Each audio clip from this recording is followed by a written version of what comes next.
Engaging in retirement, one man's story.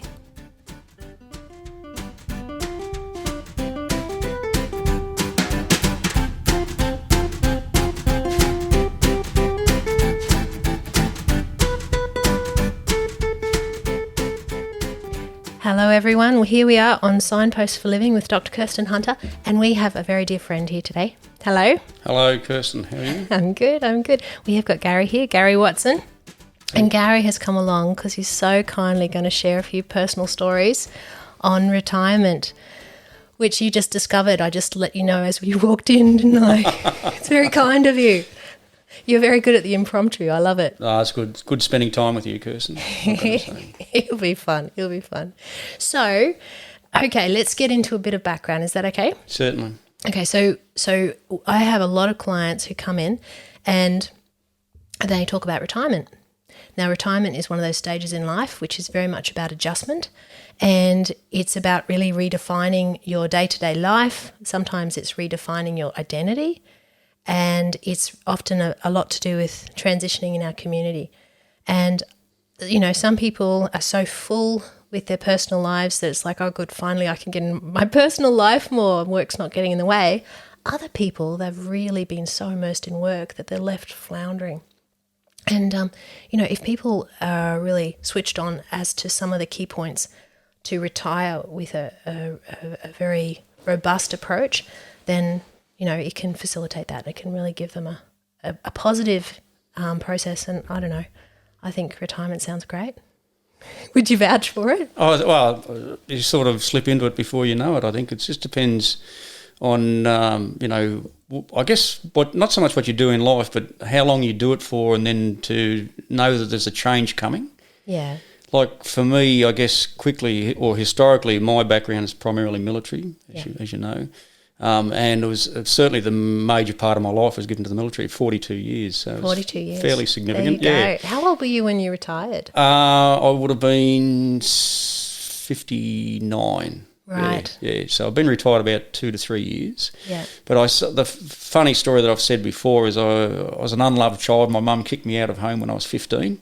Okay. So I joined the Army Apprentices School. It's not quite that bad, but really at that point in time I was looking for a trade, was what I wanted more than anything. And I realised at school back in the 70s I was never going to be the academic sort of guy. Yeah, sure. So the Army Apprentices School appeared. So it was pretty good because they took you away, they gave you a trade, they paid you, they fed you, they clothed you, and it was a pretty good situation. New family. Although, yeah, if you can think back then at the age of 15, you had to sign on for 9 years. So it was pretty... That's a big commitment, fairly isn't daunting, yes. So it ended up being something I was quite successful at, obviously, because most people would do the 9 years and then probably move on from the military. Well, I kept going. The next sort of, I guess, fundamental point in the military is around the 20-year mark back then. It was a 20-year retirement. So I moved through 20 years and it just kept going. So yeah, let's stay there. So, yeah, so really with that, primarily, most of that time, in fact, the majority of it was spent in the mechanical or engineering world, okay? So I started working on, I was a fitter by trade originally, then become an armourer, and then I did sail making as well, sail making trade. Also went to armoured, so I worked on armoured vehicles, on 105 guns and small arms. And then in the early 80s, I moved and changed and come to aviation. Went to the Army Aviation base at Oakey. So with all that, the trade sort of held well. And so it kept me interested, and because people think, oh, how could you do so many years? Well, you're never doing the same job because you're not only moving through the system with the rank system, but you're also moving in trade qualifications and different positions, okay, within the actual military. So that breakdown of 42, there was 32 years regular army, and then I transferred to what's called active reserve. So it's interesting to know that because, instead of doing something for, say, 30 or 40 years and then stopping, it was a slow transition from regular army to a part-time army, and then to basically, as we're here to discuss tonight, the retirement part of it. So rather than just do something abruptly, it was sort of moving towards that anyway. Do you know what I mean? So transition. Yeah. So, but within that, there were so many jobs that you did, and it was pretty quick to work out that it was something I was suited to, you know. So absolutely enjoyed it. But like all things, there comes a point when you say, look, I've done what I've done, it's time to move on. And I refer to them often as chapters or chapters in your life. And so it's, you know, closing down one chapter and starting another. So when we think, I guess, of the retirement side of it, for me it wasn't something to really consider because I've been involved, you know, all through those jobs and positions in the military, dealing with people. Okay, so dealing with people was important. And, of course, then moving on from the Army, what became important was, in my world, was the volunteering organisations that I got involved with. And the other, I guess, important thing to understand there is that a lot of these organisations I was involved before I got out of the Army. So it wasn't just like I stopped and then now what I'm going to do, I'm going to do this or do that. I was already doing some of these things. A good example of that would be Sea Shepherd. Mm-hmm. Okay, Sea Shepherd was something I've been involved with for probably 14 years, I suppose, over a period of time, to the point in the last 7 years running a local chapter here. So with that, it was something that was already there that I was doing. Okay, so but it was important that you know, you get involved with something which is fulfilling or provides, you know, completeness, I guess, to what you want to do. Once again, probably most fortunate. I think I've had a fortunate life in that the military was looked after you fairly well. Okay, yeah. Although when you transfer to the outside world, it's a whole different ball game. Okay, dealing with non-military people or basically the civilian world. You know, there's a lot of things that you take for granted don't happen outside. So you've got those challenges. Can you give some examples of that? And I apologise for my coughing. I was just going to say nothing but timeliness, okay, and when basically in my positions in the military, you know, one of my favourite sayings was, if it is to be, it's up to me. So if we need to make this happen, then I need to make it happen because I was a warrant officer for, you know, over 25 years. Sure. Okay, so, and they're basically commanding positions or very important positions in intermediate management. So you're dealing with, you know, higher level management and you're dealing with lower level management. So you're that connection point, okay, between what needs to happen and what can happen, okay, and that's the big difference in life, okay, when we look at... So you found dealing with people, they weren't using the same framework? Yes, absolutely, yes. In the military, I guess, you know, I've had many of my old colleagues at reunions, which I enjoy say, you know, like we take a lot for granted, but understanding in the military, when they recruited from what I call a narrow band in society, a certain level of intellect, a certain attitude, and it makes it easier when you're working with these people because you're like-minded. Of course, when you leave all that behind, you're out in the big world and you've got that whole diverse range of attitude and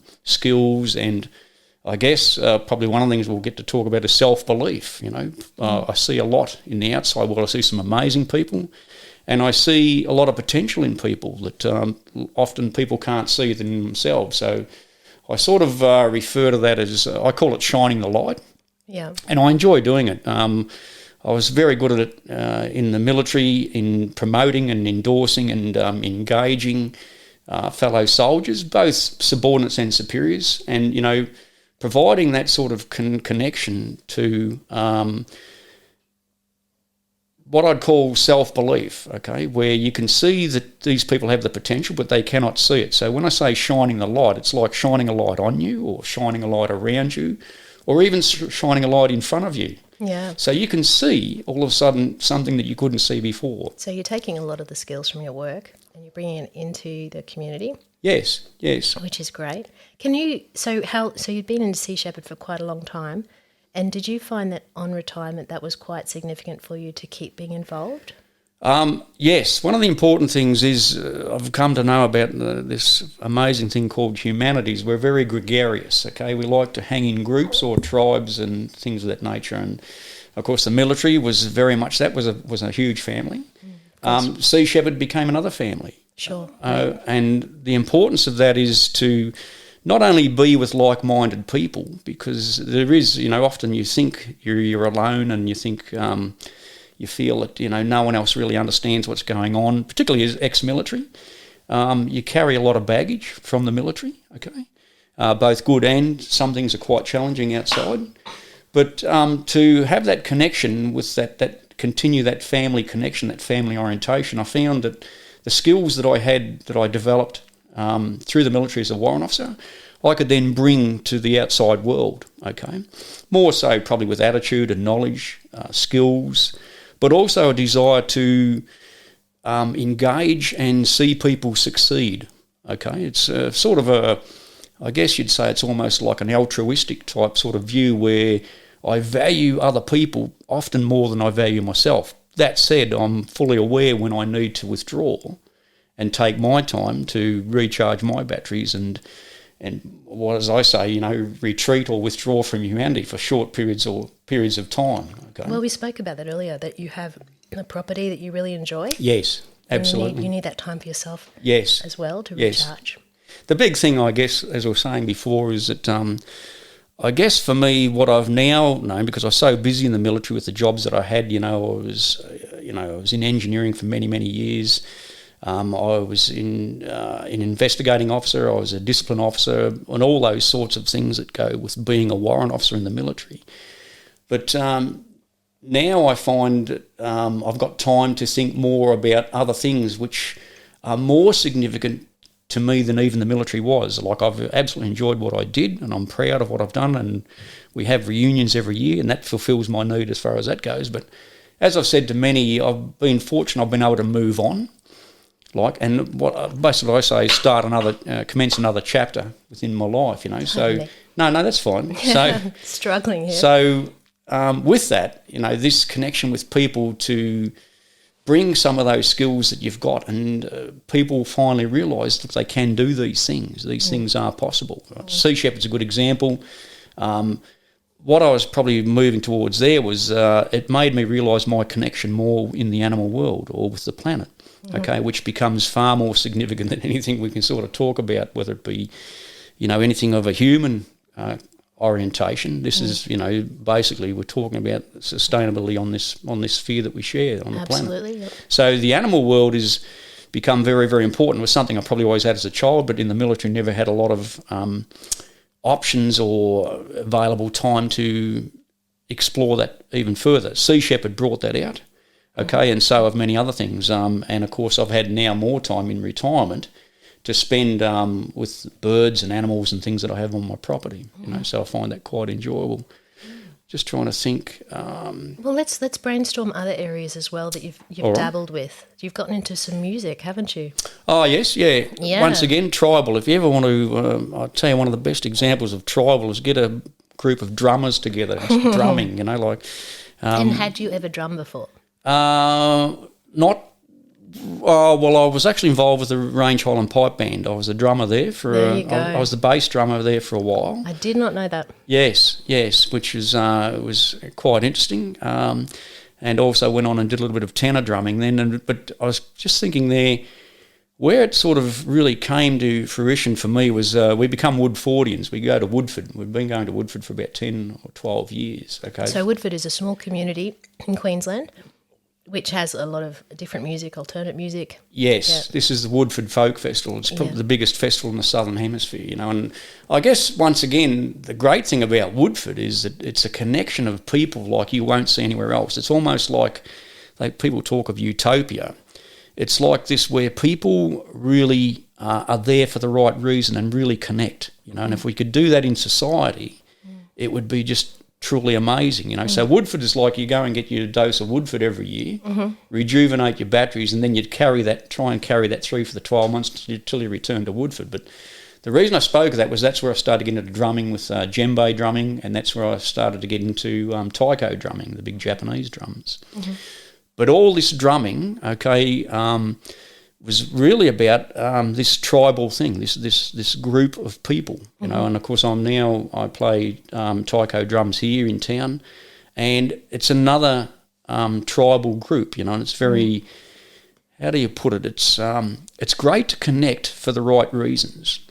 Like you can really connect with people. I've often said, you can be intimate without being actually intimate with a person, It's really, and I like to connect probably more with the soul, And you can feel it. You can feel this with people. You know, felt it to a degree in the military, but more so now. It's like exploring things that you realise, I didn't realise I had that. This is why I brought you along. I love your passion. It's just so wonderful. It's a belief. It really is, you know. And I think, as I said, I'll always say I've had a fortunate life. The military was absolutely great. I have the greatest memories, but it was also some of the most challenging things that was presented to me, you know. And you saw some things that happen, and you don't necessarily concur, but you get on and do what you need to do, you know. Sure. So, very proud of it. But as I said, glad to move on. So. What about your motorbike interest, yes? A two-wheeler as well. Yeah, that's right. Two-wheeler? Is that what you call them, two-wheeler? Oh, well, biker, or I'm a V-twin man, so I like, I've got my Harley-Davidson, so. Okay. Yeah. I half understand what you're saying. So, and you've offered to give me a ride, and I've never taken you up on it, have I? Look, it is. In fact, what that leads me to is, when you connect, okay, like if I could talk about my bike. When I'm on my motorbike or on my Harley, it becomes me. When I'm playing my taiko drum, it becomes me. Okay, so when you do these things, it's that connection. Taiko is really good because the drums are so big. There's no there's no sort of electronic amplification. This is natural acoustics from the drum, and when you're playing like the big nagatos, the vibration moves through you. We went to one performance of yours, didn't we? At the John and I came along at one of the Sea Shepherds. Oh, that would have been the Ocean Defence Tour, yeah. That's right. Pretty cool. And it was in a enclosed space with these profound drums that you felt them, you know, pounding through you. Yes. It was wonderful. Yes. And you can feel it with the people. Like I say, you know, like amazing people like yourself, Kirsten. It's great to be around these. And what I found even in the taiko drumming group, it's good to just connect for the real reasons. When, you know, like I went around to a friend's place and she said, look, I've never had, you know, I feel quite safe with you here. And I thought it was a really odd thing to say. Like, well, that's a massive compliment. Yes. But as I've said to you many times, I don't think about a lot of these things. I do what I do because that's who I am and what I believe. And, you know, but later on when you think about some of these things, it's hard to keep up with the way society's moving and how we put all these we've got all these paradigms and mindsets and all these blockages about, you know, you look like this, so you must be that, or you said this, and restricting, compartmentalising, you know. So what I love is if you can connect and be who you are, right, then you'll find the power of that, and the group sort of entity becomes even stronger. And also, you've got a very playful approach. You'll say, "I'll give it a go." Don't you agree? Yes, I would say that. Yeah, that would probably go back to, I think I was telling you once before, in the military they had one of these wonderful things called adventure training. And adventure training was really designed to get you out of your comfort zone, and the military are very, very good at that. Right. Right. So, and of course, that's what they want. They want you to what I call extend. And of course, I found that I was pretty good at doing these things, and some of this adventure training was fairly well out there. So what I find is I'm quite interested in why these things happen. You know, why do you say that, or why do you think that, or why do you act that way? You know, what I've always been sort of the sort of person to go, okay, you've said that, but why? Why do you really believe that is the case? Because that's what you see, or that's what you think you see, or that's what you think you hear. And of course, we tend to do that because it's easy to sort of fit in. It's not easy to be who you are in this modern world, you know. And of course, to be who you are and to respond and react and do these things naturally. I've had so many people say, I don't know how you got away with saying that. I don't know. I don't know how you did that. And I said, well, if you understand one of the greatest things is intent. If you understand, and I learned this as an investigator, you can have all these things can happen, but the first thing I say is, okay, find out what actually did happen, and then find out what the intent was. Absolutely. And then you can find a course of action from that. Sounds like some training coming through there. Absolutely. Now let's talk a bit about some of the creative, playful things you've done. You've told me about one of them, which is to do with the art world. Oh, Can yes. you tell me... Line drawing? Yes. Can you tell us the story of how that came to be and what was involved? I just Yes, think it's absolutely. delightful. I guess I'm allowed to drop names, but a wonderful friend of mine, a very special friend of mine, Katie Woods. I got to know Katie through the drumming group, through the taiko group. Sure. Anyway. Which is interesting as well, isn't it? When you've got one group, it often expands to other opportunities, often the case. What it comes down to is you hang out with your tribe or you find your group. And now these people, even though in years we're probably many, many years apart, but the connection is the same, where Katie's one of these wonderful young ladies that has got a great grasp on life and a good connection with what's happening. And, of course, basically what it was about was they were looking for models. And I found this all quite intriguing, like a model, like as if I'm going to walk on a catwalk or do anything like that. And she said, well, it's actually to do with drawing. And I said, oh, well, I'd be interested in that. She said, oh, well, it's full body drawing. I said, don't have a problem with that either. And naked drawing. Yes, basically, yes. So we had a bit of a short sort of interview on it. And I said, look, I'm happy if people want to do that. It bothers me not. As I said, my modesty was gone when I was about 14 or 15 years old, So basically it was a full body nude drawing. And, what I found, even then as I said, the only problem I had was holding poses, believe it or not, because you've got to do a set of poses. And because of my back problems and things like that. The greatest advice, I forgot the chap's name, he said, for the long poses, find something comfortable. So the greatest thing was, look, I'll just lie down and just find a really comfortable position and just hold, because you're there for about 20 minutes. So really, yeah. But good on you. I love so many people who've said, hey, will you come and be a model for nude drawing? The answer would be no. Yes. And you were just, yes. Yes. Off you went and you met people, I imagine, and it was an interesting experience. Well, what I enjoy is to see the skills in people. Remember I said about engaging people? Yeah. Like I look at you and I can see the skills and the amazing things that you can do for people. And it's the same, like I'm with the Department of Veterans Affairs, they come and help me, and I'm amazed at these people, how they can help me. Yeah. And I appreciate that. When I was there, and the funny thing was you're standing there butt naked in front of all these people and you're the only one not wearing any clothes, right? And first time I'm going, draw whatever you want, okay? I don't care. But in fact, the only time I found a little bit uncomfortable, when I was walking around, you have a break, and then I realised, dawned on me, you're the only one not wearing any clothes. So you had a break, you had refreshments, and you're walking around naked. Well, between the poses, like you'll do a 3-minute pose and a 5-minute pose and a 10-minute pose, and you'll finish off with a 20-minute pose, and they're all different things. You can have props and things, and like I had one where I was sitting on a little chair with a mug, like a brew mug, all these sorts of things. But and so in between, you can get up, and as I had to get up and stretch and walk around. And I was really interested to see what they were all drawing. Because what happens, you're on a pedestal in the middle, and they're all around, okay? Yes. And if they don't like the angle, because once you set a pose, you don't move.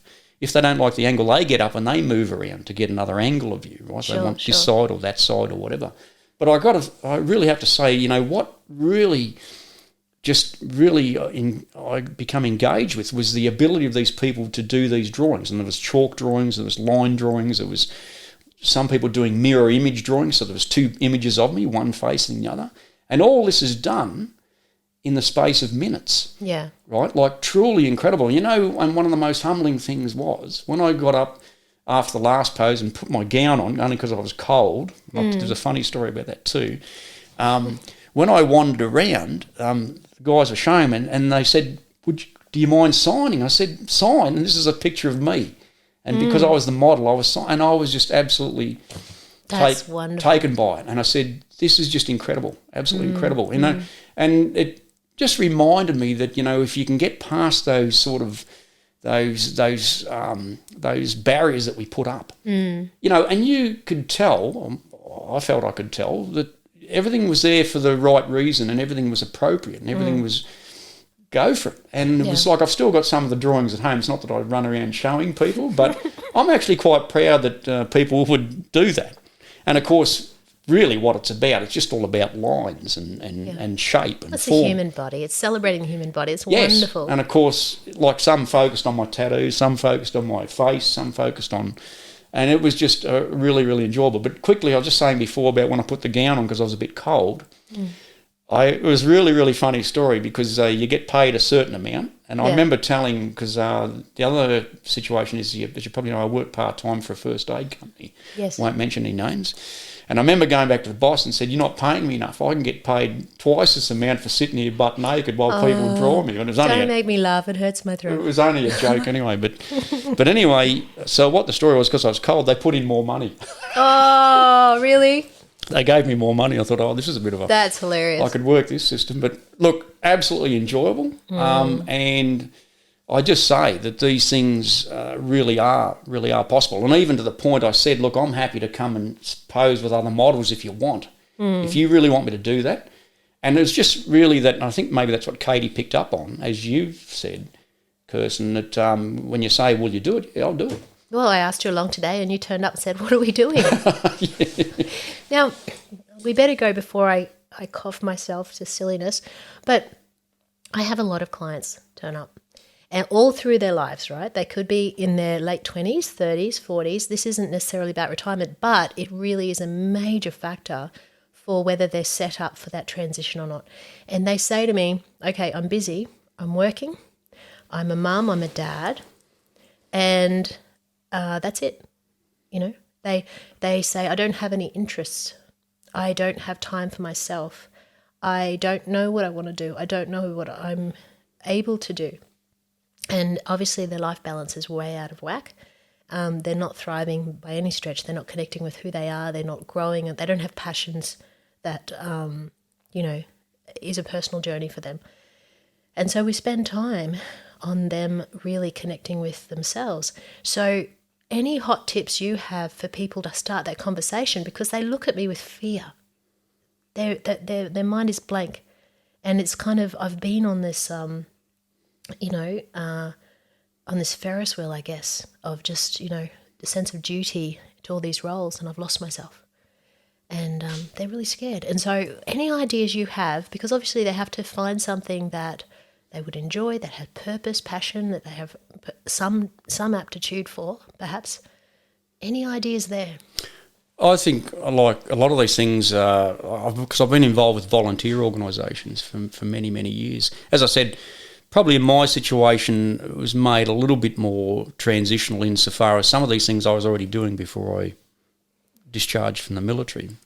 But nonetheless, there's a lot of organisations that are looking for people, and it's a matter of just finding where you fit in. And like I keep saying that there's been so many times, even with, for example, at a Sea Shepherd store where I've been with some of our young crew members, and I say, it's a bit weird, isn't it? And I said, you're with people that get what's going on. They understand the planet. They understand the world. So the challenge is finding that people that see what you see or understand who you are. Mm. Okay, so when I say that, volunteering is always good. Yes. Okay, and it's a struggling world out there right now because volunteering it's very difficult to get volunteers, and in fact, the whole world of volunteering has changed somewhat in that now. There's a lot of requirements or parameters and sort of almost compartments of what you've got to be a volunteer, or what they want or what you want to do. Mm. We found, difficulty finding good volunteers, reliable, dedicated people. So the secret is to find, and that's probably the challenge, is finding that passion or that desire where you want to be. Absolutely. And what are your thoughts with a lot of people, because they have felt so hidden away, I think if you really look deep into it, they're fearing failure. They're fearing that they're going to go along and it's not going to go well, that they're not going to be accepted, fear rejection, judgment. A lot of people have all these personal barriers to getting out into the world, but fearing failure, I think, is the big one. And obviously we spend time on that. Any thoughts on the fear of failure? Yes, absolutely. It's it can really weigh down. I mean, for me, I guess I call them big league players, and they're out there. These are the people that inspire or engage, that you come across them. I'm looking one right across the desk from me here. But I like it, big league players. Yeah, well, they are. They're big league players. These are the ones that, as I said, if it is to be, it is up to me. And if I can engage and, as I say, shine some light on you and show, look, I can see the potential in here, and that's the big problem we have as humans. Mm. We have loads and loads and loads of potential. Yes. But the difficulty is unlocking it. And, of course, the fear is, well, I won't be good at that. I won't be a good drummer, or, who'd want to draw me with no clothes on or whatever. To me, it matters not. It matters not whether you're the best drummer or the worst drummer, or you're very, able to be drawn or you're not. It doesn't matter. It matters about how you engage that or approach it, and that's an attitudinal. That's that intent you spoke about. Yes, it's a mindset that we have. And, of course, you've only got to come across some of these what I call big league players, and they will engage you, they will inspire you, and you'll know straight away that this is something that I can do. And you don't have to do it forever. Like I find everything that I've done is just another chapter in my life. Yeah. And I always say everything comes along, and I guess once again that's attitudinal. When something stops, like I was 10 years working in a military museum, and I enjoyed it, and then things happened and the whole dynamic shifted. That to me was a sign that I've done what I needed to do there, and it's time to move on. So it's not only sort of just working out where you want to be, it's knowing when it's time to move on to the next part.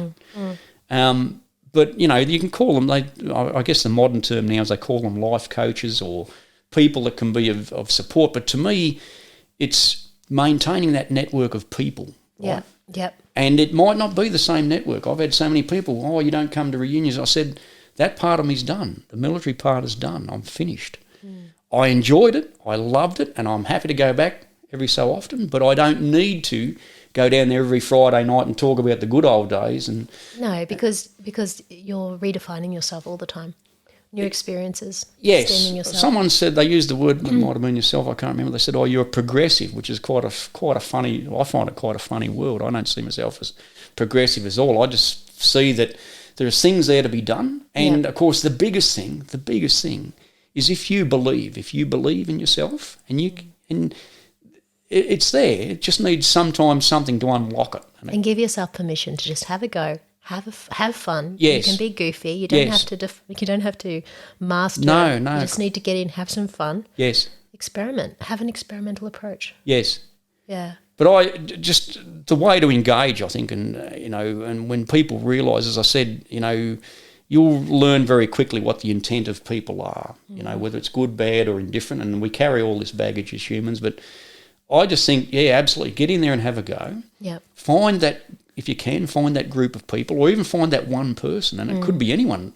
It might not even be a person. It could be, I have amazing associations with the animal world. Yeah. I was telling you the little story of the conure that got away and come back. Yeah, gorgeous. Now, to me, it matters not whether I'm talking to you or I'm talking to my bird or my cat, or it's all one of the same, okay? Because basically, I mentioned once before, as biocentric, we see the world as everything is equal. So everything's got a right to be here. I love that. It's fantastic. And that really drives, that you can make a difference. Yes. Right? You just need to believe that you can, right? Well, on that note, I think we should wrap up. I just think that is just so wonderful.